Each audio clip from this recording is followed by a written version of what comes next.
Hey guys, and welcome back to my channel. For today's video, I'm going to be talking about mine and my husband's 2021 financial goals. I'm also going to be talking about some of the action steps that we're going to be taking to make sure that we accomplish those goals as well.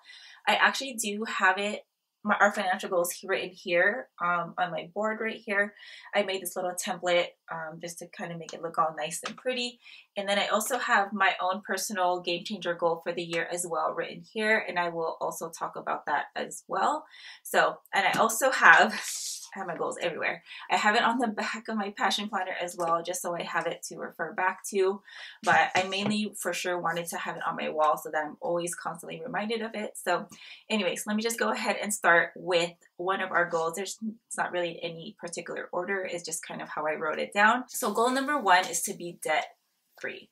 We have been on this debt payoff journey since 2018, like mid 2018, and we are just so close to being finally debt free. We have what I had written down on my action list is to put down the balance that we have at the beginning of the year, and then what I did was I went ahead and budget prepped ahead just so I can see potentially the amount that we'd be able to save and be able to put down as an extra debt payment. As of right now, it's looking like we'll be done paying it off by July. So yeah, that is one of our goals. And then goal number two is to max out my husband's Roth IRA. And as of right now, we're still in the process, or my husband's still in the process of getting that account opened up. He has been talking to a representative that's going to be helping him with the account. We have talked about the budget that would work as far as contributing monthly automatically, and any of his overtime pay will be going towards that Roth IRA to make sure that we max out the contributions for the year. So that is the goal for that. And for our next goal, it's to increase our emergency fund. As of right now, we do have $5,000 in there, which covers just about 2 months worth of expenses, but I want to get that up to at least 3 months of expenses, plus if there is any kind of other emergencies that come up, instead of just rather than just my husband, knock on wood, should he lose his job, if any other emergencies that might come up, at least will be covered and I have a little bit more peace of mind. So we want to get our emergency fund from $5,000 to $7,500, and our goal is to have that completed by December. So the plan is, as soon as we finish paying off our student loan, or my student loan, in July, we are going to take all those extra debt payments that we would be making and just throwing it into our emergency fund. So yeah, that is the goal. And then goal number four is to make sure we save for all the future expenses that we have. So basically, it's our sinking fund.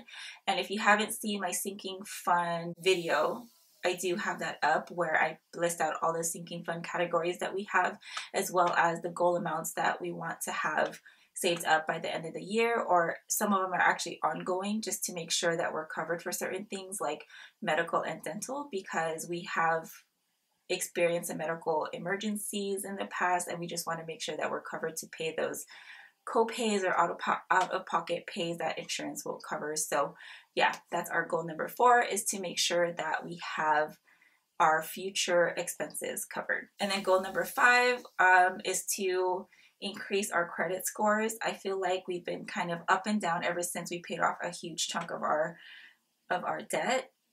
We hit a really huge spike and then we went back down because we weren't using any of our credit cards. We're just still kind of working on our credit scores. We would really love to get that above 800.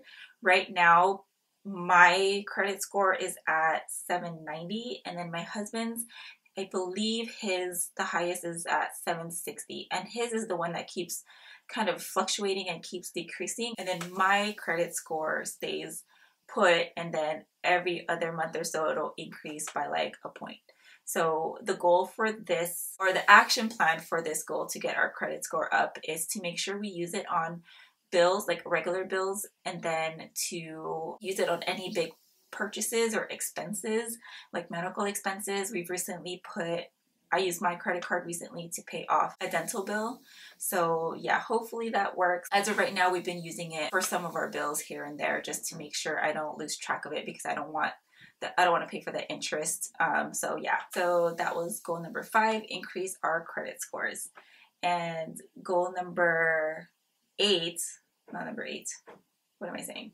Goal number 6. Goal number 6, continue to increase our financial literacy. And we can do this by reading personal finance books, following like-minded individuals who are on this path of building wealth for them and their family, and just continue to be better with our money and be more aware of the money that we're spending and why we're spending and all of that. So I feel like in this world of personal finance, there is always something that we could learn. I always want to make sure that I'm constantly learning about this whole world of personal finance. So those are the 6 goals that mine and my husband have. And the last 2 goals are my personal goals. And one of those is to increase my income. I know it might seem small, but to me, $6,000, that's my goal for the year, is to make $6,000. To me, going from 0, or I think last year I maybe made like $100 or $200, not even $200, probably like less than $200, because of my affiliate with Passion Planner. I don't really talk about it a lot. I just leave it in the links below for anyone that wants to purchase a Passion Planner, but I do earn 10% of anyone that purchases through my link. And I also have an Amazon affiliate link as well. So going from less than $200 to $6,000 is a big jump for me, especially since my game changer goal for this year is I haven't talked about it yet. I've only told a handful of people. Just my husband knows, my mom knows, and one of my close friends knows. And that is to launch my budget coaching business. And I have been thinking about this. I might make a separate video about this, but it's been something that I've been thinking about maybe for the last 2 years. And I decided that this is the year that I'm finally going to go ahead and get it going. So right now it's still in the beginning stages. As of right now, I'm still working on getting that up. I have never owned the business before, and there's so much to learn. So I want to make sure once I launch it in April, that's a goal, by the way, is to launch it in April. And I want to make sure it goes smooth, that the website is up. I have all the legal stuff handled and taken care of. I want to make sure that I take care of all of those things first before I actually take on clients. So I might talk more about that in a separate video, maybe about how it's going. I don't know if that's something you guys might be interested in, but yeah. Anyways, so that is pretty much it for this video. I hope that you guys found this interesting. Please let me know in the comments below what are some of your financial goals for this year. And as always, thank you guys so much for watching, and I will talk to you in the next video. Have a good one, guys.